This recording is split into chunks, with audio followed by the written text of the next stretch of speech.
Once, in Iceland, there was a shallow valley, and on one side there lived the deacon, and on another the priest, and there was much coming and going between either side, but there was no bridge over the river that flowed in the valley, but rather a shallow ford, and in winter the river froze, so it was as hard as ice. And one time, the deacon was a certain young man, and he was forever putting on his great black hat and black cloak, and riding off across the valley to see his sweetheart, who dwelt with the priest, for she was his maid, Gudrun by name. All summer and winter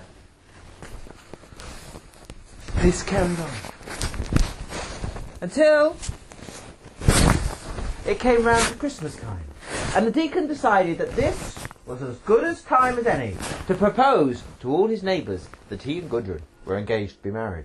A week before Christmas, he went and told Gudrun the glad news, galloping across the valley and across the river, which was frozen as hard as steel by a heavy frost. Well, Gudrun was delighted, and the pair of them talked for a long time.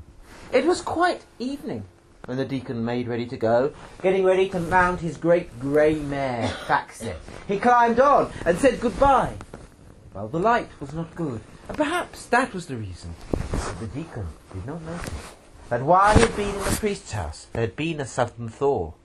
The river, which had been as hard as steel, was now treacherous with thin ice. And so it was when the deacon was halfway across the river on the great grey mare Faxe, with a loud crack, the horse and the deacon fell through. Well, the deacon tried as best as he could to climb out, but every time he climbed up onto the ice cracked and he fell back in. 4 times he tried, until in the end he was too exhausted to carry on, and he disappeared under the ice.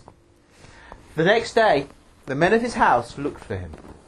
They looked down by the river. There was the great grey mare Faxe, looking very, very sorry for herself. And right next to him was the deacon's body. He was quite dead, and the back of his head was ground to the bone by the ice.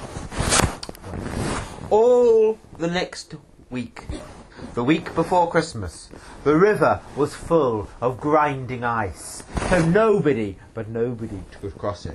And Gudrun, on the priest's side, did not know of her lover's death. All she thought was, I can't go to the party. Be that as it may, Christmas Eve came, and in the afternoon there was another hard frost. And so Gudrun started to look forward to the party after all. It became twilight, and the light was not but good, with ragged clouds covering the moon, when the priest's house was filled with a loud rat-a-tat-tat on the door. One of the servants opened it, and she looked out and could see nobody. But Gudrun, who was upstairs, said, "Oh, it's just a joke. I'll better put my cloak on and I'll get going." And she put on her riding cape, putting her sleeve in the right-hand side. But in such a hurry was she left the left-hand side flapping.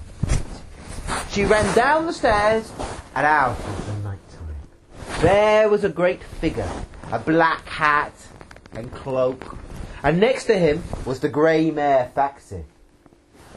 Well, she took the figure to be the deacon, and silently he helped her on the horse, and the two of them rode down across the valley and across the frozen river. When they were halfway across the river, the moon peeped out fitfully from the clouds, filling the valley with a yellow and silver light. Perhaps that was what started the great grey mare Faxe. It moved forward, sliding slightly on the ice, and the deacon nodded forward, tipping up the edge of his hat. Gudrun looked in horror at the back of his head and saw the skull peeping through. And then, for the very first time, the deacon spoke. The moon is high, and death is nigh. Do you see this starlit moonlit night, that here shineth my skull, quite white? Gudrun, Gudrun, Gudrun. And as soon as he said that, Faxi reached the other side of the river, and the deacon cantered up the lych gate of the church. There he dismantled and helped Gudrun down, and went off to stable Faxi, while Gudrun stayed rooted to the spot, by fear perhaps. Just then the moon came out again, and she looked round the graveyard, and there she saw, right by the lych gate, a new grave, open, and on it the deacon's name. But before she had time to cry out, or even think about running, there he was, on her left-hand side, tugging her suddenly towards the grave. For she reached out as best she might with her right arm, catching the only thing she could, the lych gate, the rope, or the bell of the lych gate.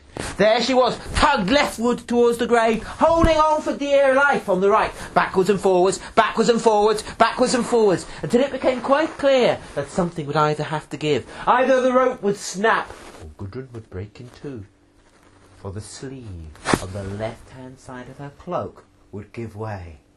And suddenly, with a loud retort, it ripped, and down tumbled the deacon, down in his grave. Well, the bell had rung out throughout the land, and people had come running to the lych gate. There they found the terrified Gudrun, and they took her to back to the priest's house, and told her that the deacon was dead. Everybody knew from that day it was the ghost of the deacon that had come back. And the priest did what he could with bell, book, and candle. And although he could keep the deacon from coming into his house, he could not stop him coming to standing on the eaves. And night after night after night, the deacon would stand in the eaves of the house and shout, "Gudrun! Gudrun! Gudrun! Come join me in the grave." And Gudrun would lie quaking in her beds. This went on for many weeks, until the valley could bear it no longer. And the priest, being a wise man, he went up to holy Snede Fell, where there dwelt in those days some followers of the old ways. And the priest came back with a mighty magician. And the mighty magician knew just what to do. He had a great boulder placed at the side of the house, and then took his position in the porch. There came the deacon, as always, shouting to Gudrun from the eaves, "Come join me! Join me! Join me in the grave!"